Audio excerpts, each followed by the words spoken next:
Wondering what's next in your business or personal life?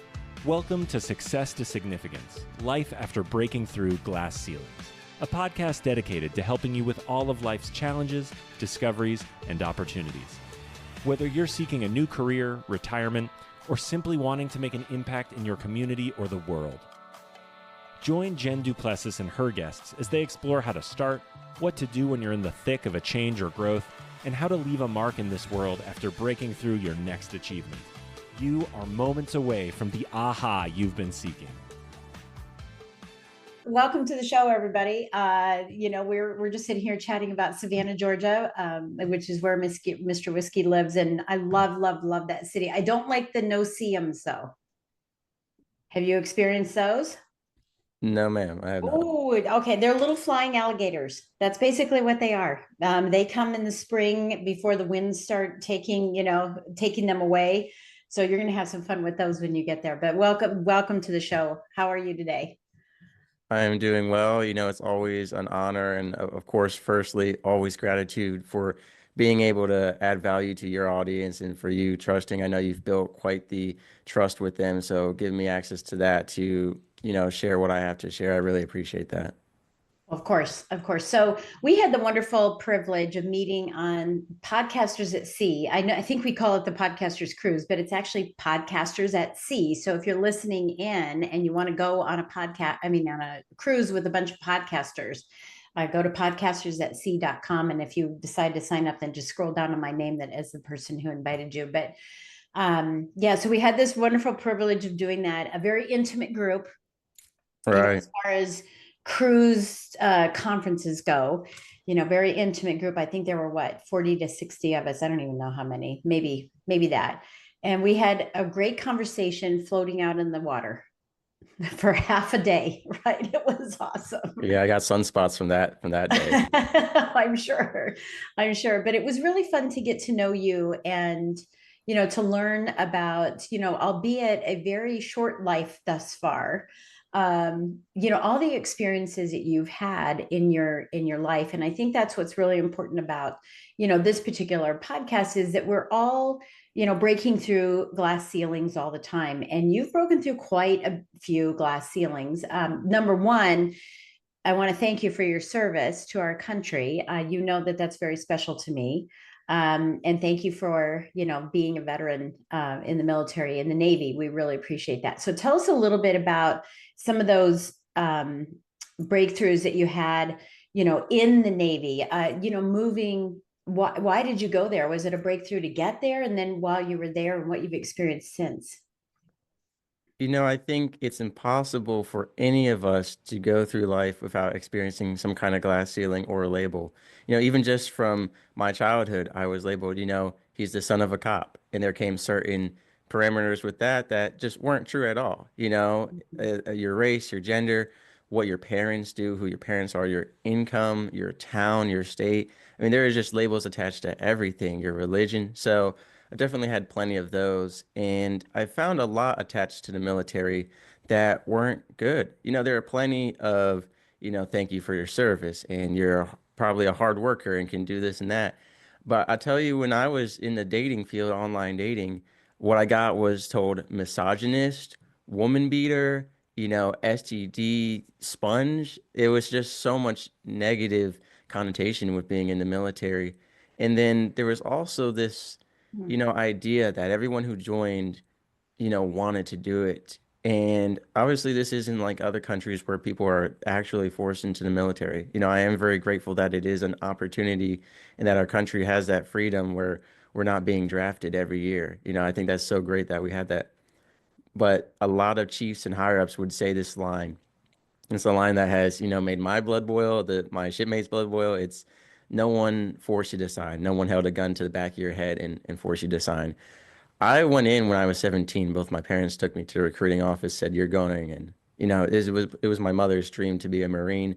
She thought she could be the real life Wonder Woman. She had perfect marksmanship and gun scores.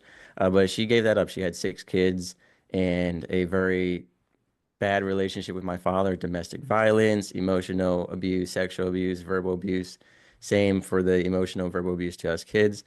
And Surprisingly, because I would have never expected this, both my younger sisters joined the military as well.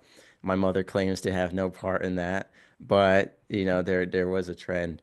And so the military kind of was my glass ceiling because my whole life was characterized by my parents being very controlling and having me grow up in this rock. I thought New Jersey was like all of America for quite a while there. And then when I found out there was other states, I just thought New Jersey was the greatest state of all time. That was the biggest lie of my life. I'm sure there's some people who disagree, but it was that was a revelation right there. When I moved down south, I realized how much better the world could be. But I feel like the military was like the last glass ceiling of, my parents' influence in my life because I wasn't allowed to drink coffee. I wasn't allowed to chew gum because that was dangerous. One of the stories I always tell on shows in my show is that my friends and I who served together, we had a house together. We had come off the submarine after a 12-hour shift, and they said, "Mr. Whiskey, can you, turn on the stove to get us started with dinner?" We were all going to make dinner. And I said, "I don't know how to use it.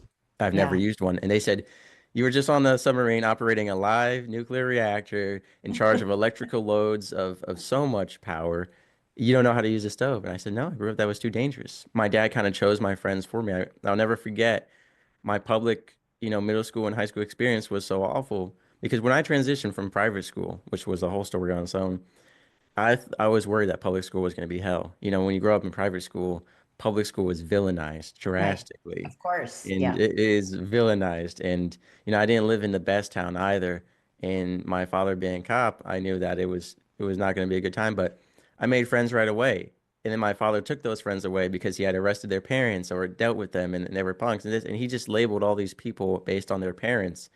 And so all my friends that I made on the first, day and week of school, I had to say, we're enemies now. I didn't have even the Yeah. ability to think independently, which we talk on my show. When you're growing up in a house of conformity, you don't even think independently.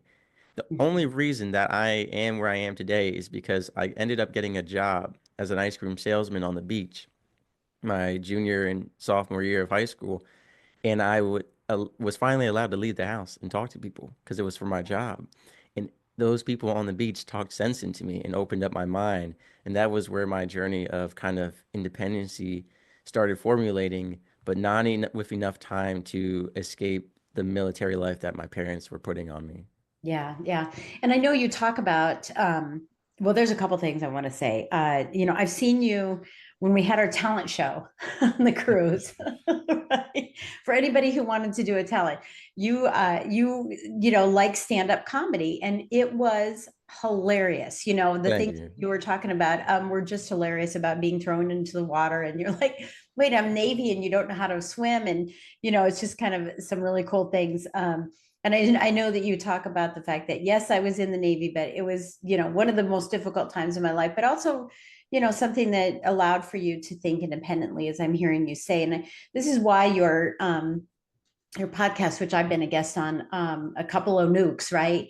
Yes, ma'am. Is that you explore everything. It is not a niche type of podcast. You explore everything that you possibly can, just getting to know and learn about humans and what they're doing in life. And so I commend you for that. And I know that was big change. You and I've talked about my history as well. Mine was very confined as Right, well. Gosh, I couldn't wear a pair of pants until I was in 11th grade. I mean, everybody's wearing jeans and bell bottoms and all this stuff. right. I couldn't do that.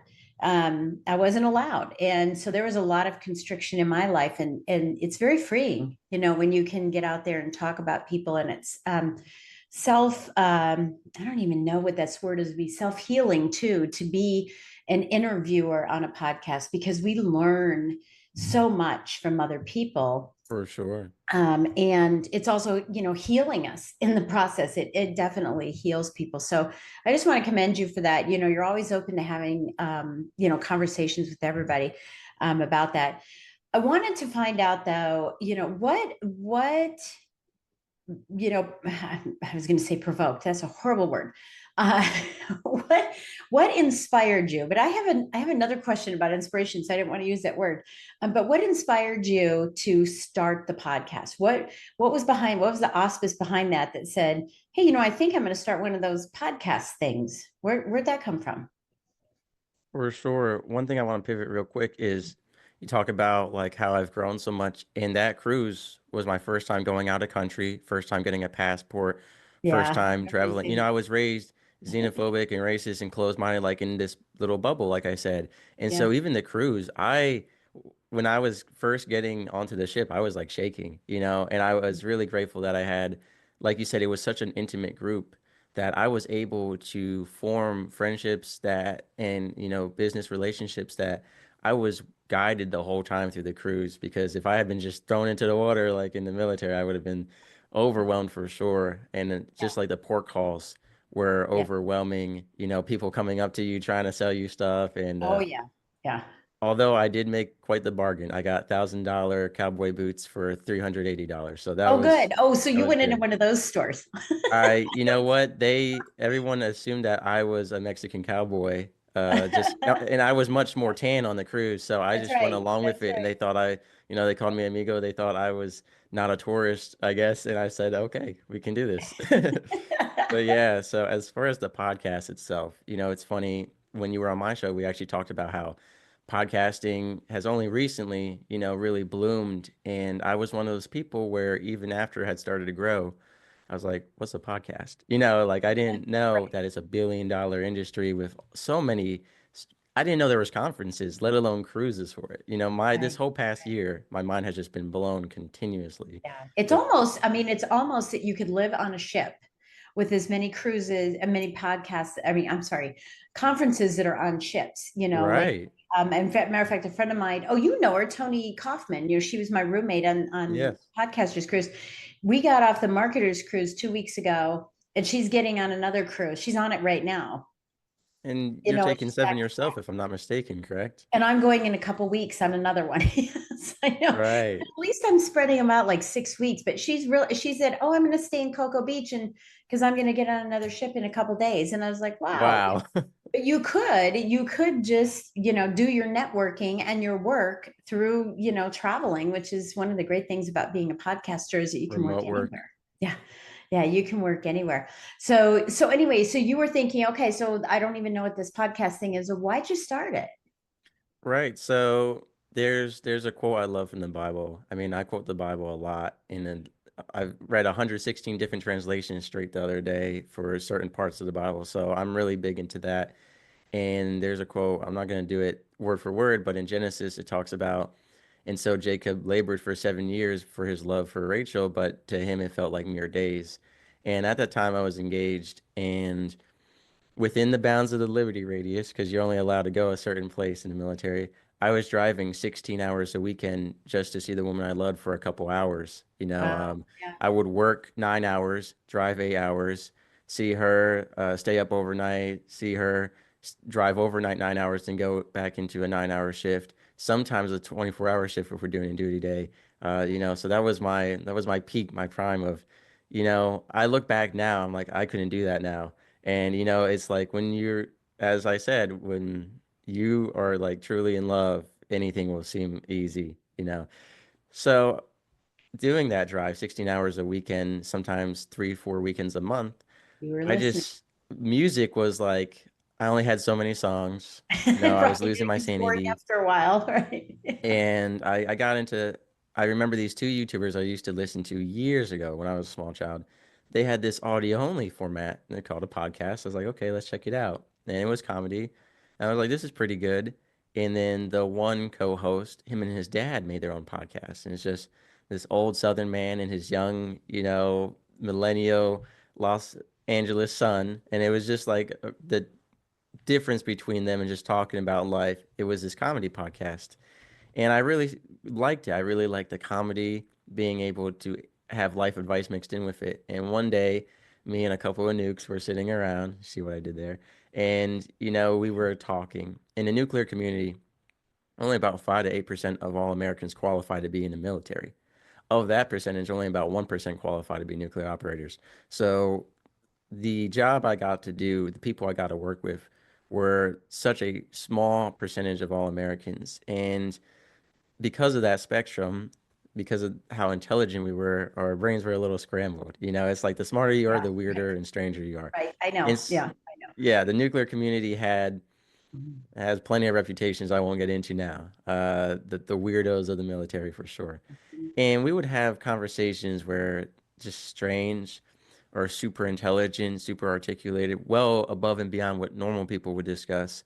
And I was like, we need to make a podcast about us couple of nukes just talking and be a comedy.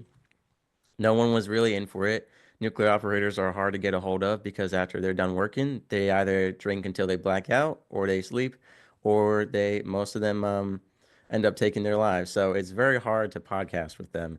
And so I had a few friends who were kind of like into it, but not really. And so the show started with, no equipment, industrial environment, poor guesting and hosting. And when I got out of the military shortly afterward, I really lost ties to that community. And, finding it online was kind of like, it was a difficult task. And at that point, I was like, well, let's just go do military, all branches, military mental health and life advice and comedy, because there are plenty of funny stories from the Army and Marines. And Oh yeah, yeah. My dad was in the army. I know. Yeah, so you've heard some of those stories for sure. yeah, yeah. And, at that point, it wasn't really until I had started branching up a little bit, and then Podfest was really where everything changed. I met this man, Johnny T, host of Refuge Freedom Stories. I meet with him once a week at a prayer group, and he held me accountable. He said, Mr. Whiskey, you're a man of God, and you know so much of the Bible, and you do great things in your community, but you still have a lot of raunchy and crude humor on your show. Remember, I made a comedy initially, Right, right. and the first time I ever performed comedy, it was pretty raunchy, and he held me accountable. So many people of faith that I've talked with, none of them have held me to the standard that God has for us. And Johnny did. He said, a lot of people think it's okay, it's just words, it's just jokes, but they are a reflection of us and a reflection of God. Absolutely. And, I have a whole section about this in my book that's coming out or will be out by this time. And I talk about sexual immorality, especially with the younger generations, because it's getting worse and worse. And that day, I really changed. I went through, edited every episode. I threw out almost 50 episodes from my show. I'd be at over 200 episodes by now. Threw them out because they just weren't sustainable. Edited out all the inappropriate jokes from other ones. And from that point forward, I decided to be more professional and more of a man of God. And really, that was Mm. a ceiling I placed on myself where, there were certain business connections that I lost from conferences and networking because people were like, we love the idea of the show. We love you, Mr. Whiskey. And then they went back and listened, especially to some of the older episodes. And they were like, we don't want to work with this guy. There's a And disconnect. Yeah, there was a yeah, yeah. yeah. So I've, since then made a lot of changes and it's been a lot better from now. But that was kind of where the podcasting inspiration came from to bring it back to the question was, I discovered podcasts. Mm. I valued the uniqueness of my community, and I wanted to spread awareness for mental health as well for nuclear operators. We had 1 to 3 suicides a month at the base, and then it's rough. I spent a lot of time with suicidal sailors from the nuclear community in my barracks room, going out for drives. I've stopped suicides myself, and I don't say that to brag. Like I've had to stop them through words and almost through force, and it's a lot to hear. And so to highlight that while also having a good time and highlighting the positive parts of the community, because I like to highlight both. You can't just Yeah. make it this awful thing because there is a place for those nuclear operators and there is purpose and joy in that lifestyle. So that was what it Mhm. came about to be, and I've kept it, even though it's really the show should be called Just a Nuke, me. Um, I like the name. Every coach out there that I've met at these networking events, Mr. Whiskey, even people on the cruise, Mr. Whiskey, you got to change the name of your show. You have to. Yeah, You've got to niche down. Like you yeah, mentioned, I am a broad show, and they say when your show's for everyone, it's for no one. But yeah. I really believe that this is God's show because every time I have tried to quit podcasting, He has opened doors for me and pushed me to events that I could never have gone to. And Yeah. so It's very I addictive. believe that it will make it. And honestly, the name has worked out. People, Yeah. I think Well, far they're more people inquisitive like about it than dislike it. it. Yeah, they're inquisitive about it. I mean, I think it has an air of, not secrecy, but a way that people are like mine. I've got 3 podcasts, right? So now I'm addicted to podcasting, which is crazy. But not that I am anymore. It's just I have a lot of podcasts, and that just perpetuated. Things came up, and I said, "Oh, I guess I need another one." Um, but I think it intrigues people because it doesn't have a specific name that tells you exactly what it is. When you think big, that's a podcast, or deep pockets. We know what all that means, and I love that this is like couple of nukes. I don't really understand what it means, but I want to ask you where Mr. Whiskey comes into this too, because you have a Of couple of course. nukes, and then it's the Mr. Whiskey show. So where does that come in? And I know your real name. I won't tell him, everybody. Thank you, But Lady Jen. yeah, I'll Lady keep it. Jen. I'll keep it secret, Madonna. Well, Right. you and I actually talked about this when you came on my show. I said everyone always asks me who Mr. Whiskey is, and I get the privilege to say who is Lady Jen. But Yeah, yeah, yeah, yeah, I do get asked a lot. A lot of people who see my name, they assume it's called the Mr. Whiskey Show. They just like throw out the couple of nukes. They're like Mr. yeah. Whiskey Show, so you drink whiskey. So well, my show's not called the Mr. Whiskey Show, but I appreciate it.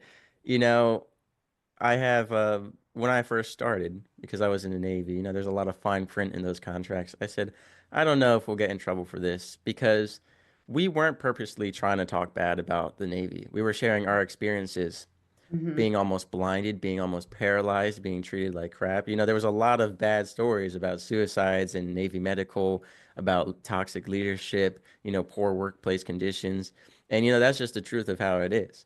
But we didn't want to get in trouble because we were still in. So, my real last name is Hennessy. And we were like, well, we need an anonymous name. And we were joking like whiskey, Hennessy. So Right. it's funny because it was anonymous to other people, but my Right. friends, I mean, we still even laugh right now. We're like, Mr. Whiskey, get a load of this guy.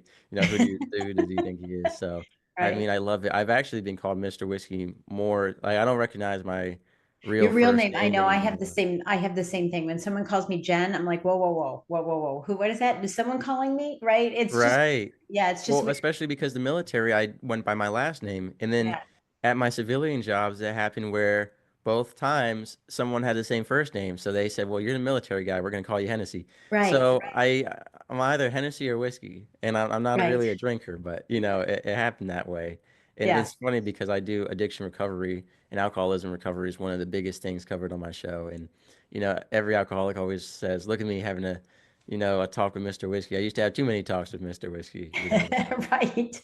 and Right. it's worked as far as like the name. I believe it's all aligned because I look back at my life and the way Mr. Whiskey lined up, the cowboy, branding lined up, the couple of nukes, everything. There were so many minute details that went into place for this to happen because, it's like, was there Mr. Whiskey and then the outfit or vice versa? It was kind of a chicken or egg question. Yeah. And certain things lined up to get me the clothes. In fact, I wouldn't have any of this cowboy stuff if it wasn't for this beautiful young woman who broke my heart. And then I was like, let's go boot barn therapy shopping because I had saw it Right. once. And I was like, we're gonna go.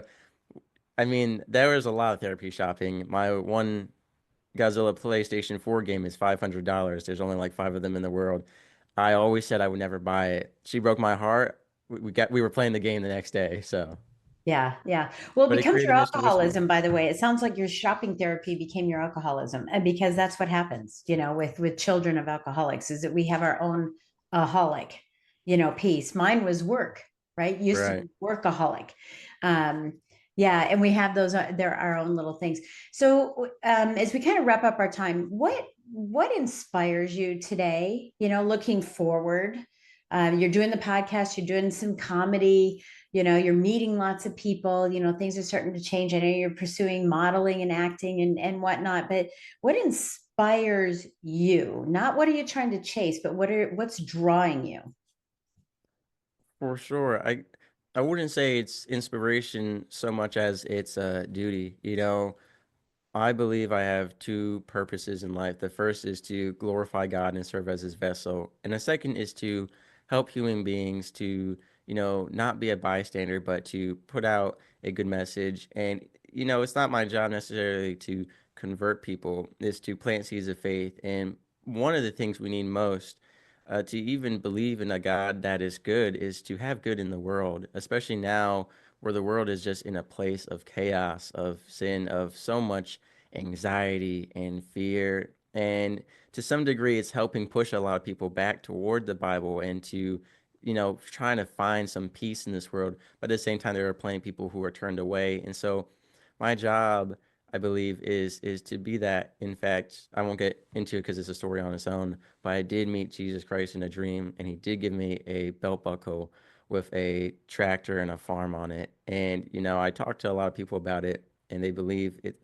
called not to be a fisher of men, but a farmer of men, to be Mhm. God's farmer, so to speak. And so I believe that my goal is to, and my purpose is to put out value and help people. And so you talk about the comedy, the acting, the singing, the podcasting. It's just to reach as many people as possible. By branching into multiple mediums, I can reach different ranges of people. Everyone connects in a different way. Just as I believe in having other mental health and self-improvement podcast hosts on my show, I don't see it as competition. I see it as that person might reach someone in my audience better than I can. We don't all have the words. Some people need you to yell and curse at them. Some people need you to encourage them. Everyone responds differently. We're all uniquely made. So Mhm. my goal is to just try to reach as many people as I can to make the world a better place and to serve God. I mean, that's my purpose. So I Yeah. wouldn't necessarily say I'm inspired. And I don't want to say obligated because it sounds like I don't enjoy it. Oh, I yeah, yeah, yeah, enjoy yeah. what I do, like it is my It's your my calling, duty. and that's what inspiration is, right? It's that Right. thing that draws. I mean, that's why, Mother Teresa and Gandhi, and for some people, Oprah, they're inspirational because they just lead the way. They go where they want to go. And if people want to follow, they follow, and that's really what you're talking about.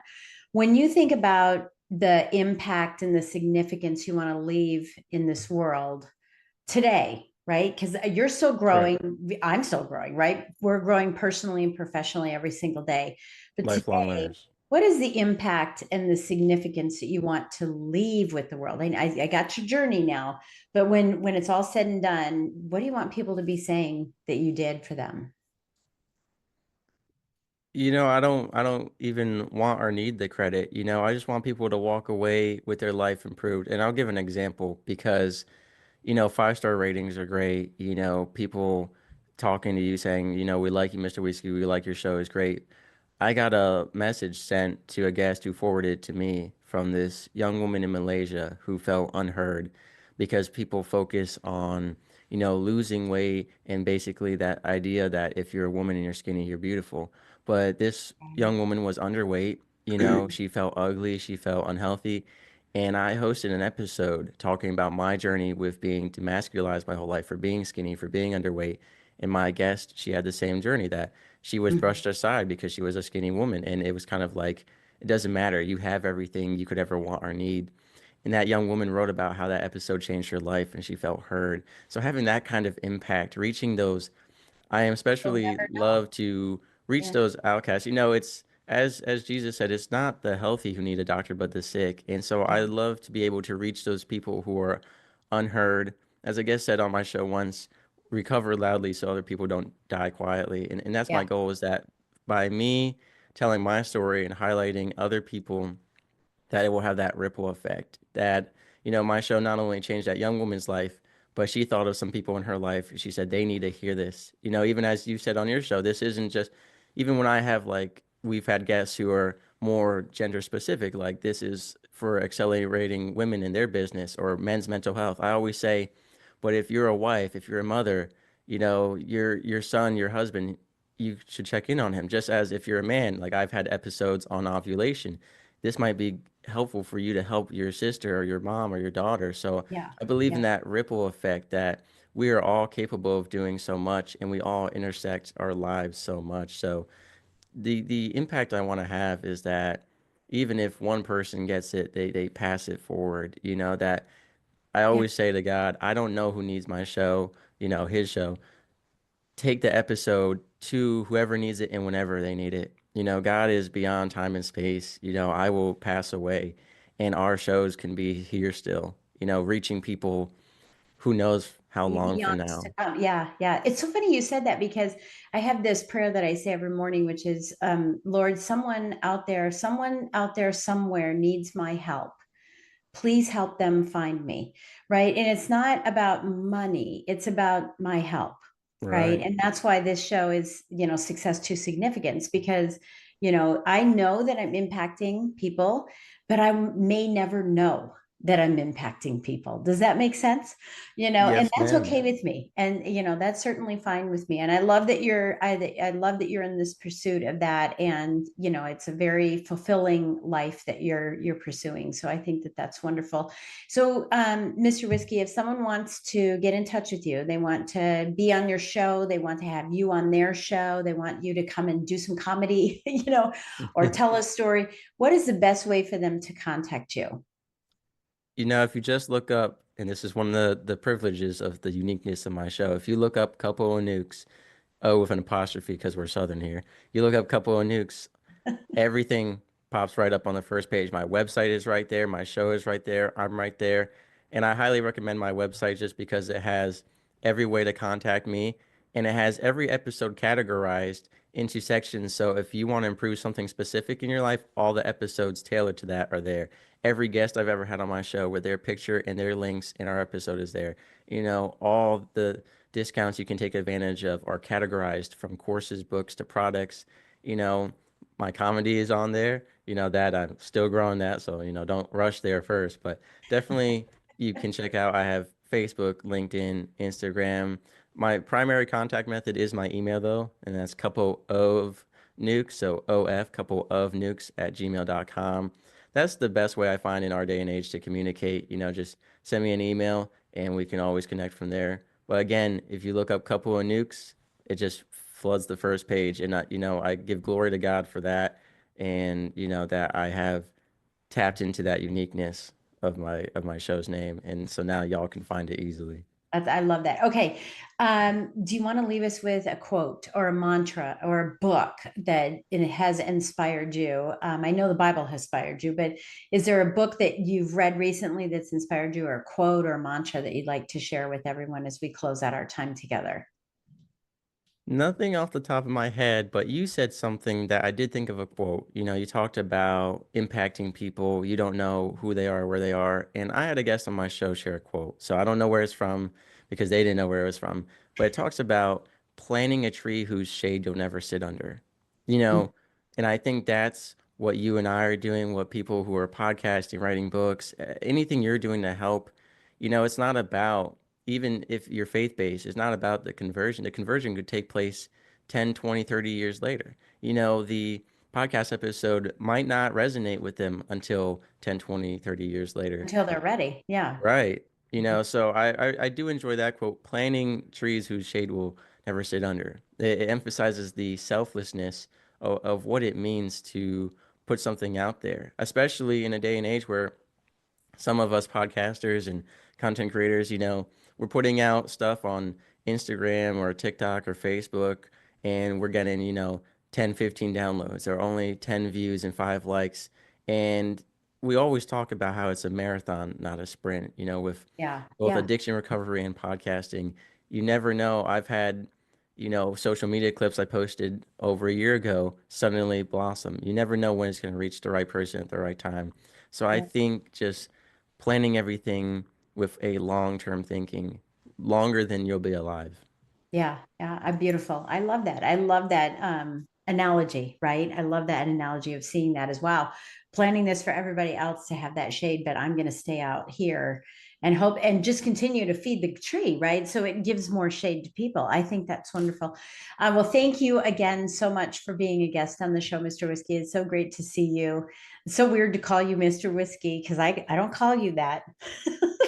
So, but I am so happy to have you on the show. And I just look forward to watching, more growth from you. And I hope that you're going to be on the cruise this year so that we can spend more time together. Already booked. Oh, good. So Yay. Yay. We're going to be on there. yes, My ma'am. hubby's going on it too. So now you get to meet him. Nice. I plan on learning salsa ahead of time. I will not go to that cruise not knowing how to dance. That that will put you above everyone else on that cruise instantly because there was not many men who knew how to dance. So It was that's my plan. awful. It was awful. That's the only reason I'm bringing Brian. I need my dance partner, right? Right? Because I Yes, was out there ma'am. dancing by myself and teaching people how to dance, and We need to win more trophies for podcasters who can dance. yeah, right. Right. All right. Well, listen, have a great day. And I just want to say thank you all for listening in. We really appreciate it. And please take a few minutes to give us a great 5-star rating and a great review, and write something that Mr. Whiskey said, that impacted you, that, provided some significance, so that we know, what we're bringing, you're hearing. And I can also share with Mr. Whiskey as well, as letting him know, hey, this was something that was profound that someone picked up on. So take the time to do that for us. We'd sure appreciate it. And we'll catch you on the next episode. You've been listening to Success to Significance with Jen Du Plessis, the #1 podcast for people wanting to give more value and make an impact. Loved this episode? Be sure to subscribe right now at www.jenduplessis.com/S2S for more stories, strategies, and thoughts to help you gain significance and success. And if you like what we're doing, don't forget to give us a rating and review so we can continue to bring you the best content possible. Join us next week for another breakthrough episode. Thank you for listening.